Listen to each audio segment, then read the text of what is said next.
बांबुला थाबगी मतंगदा खुद थोकनबदा अमा सिरै अमना सोकलै उत्तर प्रदेश के सामली डिस्ट्रिक्ट बांबुला थाबगी मतंगदा मियोय कांगबु अनिगी मरक्ता खुद थोकनबदा मियोय अमा सिखिबगा लोइनना अतोपा अमना सोकले हाइना पुलिसना ngasi फोंगदोखरै पुलिस ऑफिशियल अमना फोंगदोकपा मतुंगिन्ना खुद थोकनबगी थोकदोक अदु ngarang numidang wairam सामली डिस्ट्रिक्ट के सीबा कॉलोनी एरिया दा थोकिबने महाकना हाइखे खुद थोकनबगी थोकदोक अदुगी मनुंगदा नाकल अनिगी मरक्ता अमगा अमगा नुंगना चिंगबसु थानखे थौदोक अदुदा संजीप साइनी अमसुंग राहुल कौबा मियोय अनि सोखि हाइना फोंगदोकलदुना महाकना हाइखे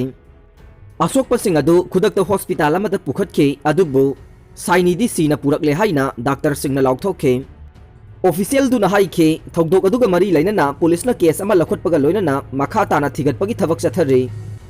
अदुबु हौजिक फावबगी ओइनदे मिफा मिपुन यावबा लैत्रि हाइना महाकना फोंगदोकले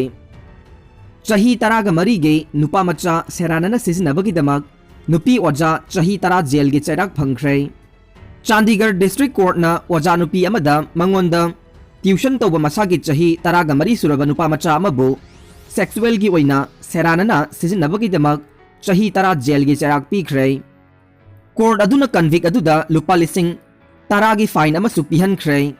नुपा मचा अदुगे ममा मपा सिंगना थांगलखिबा वाकत अमदा protection of children from sexual offence POCSO एके section 6 aggravated penetrative sexual assault के मखादा केस अमा लखोटलबा तुंगदा चंडीगढ़ पुलिस ना ओजानुपी अदु 2018 गे मे कुनमरी दफा खे आंगांग अदुना एनजीओ अमगे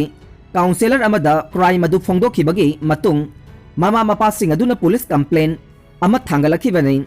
ओजानुपी अदुगा नुपा मचा अदुगा गे इमुंग मनुंग सिंग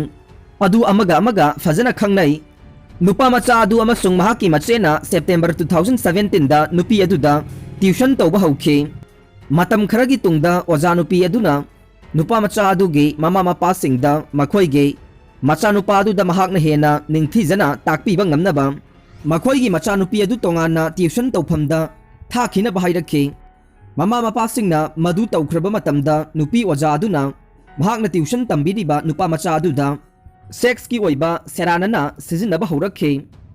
मार्च 2018 दा नुपा मचा अदुगे मामाना महाकपु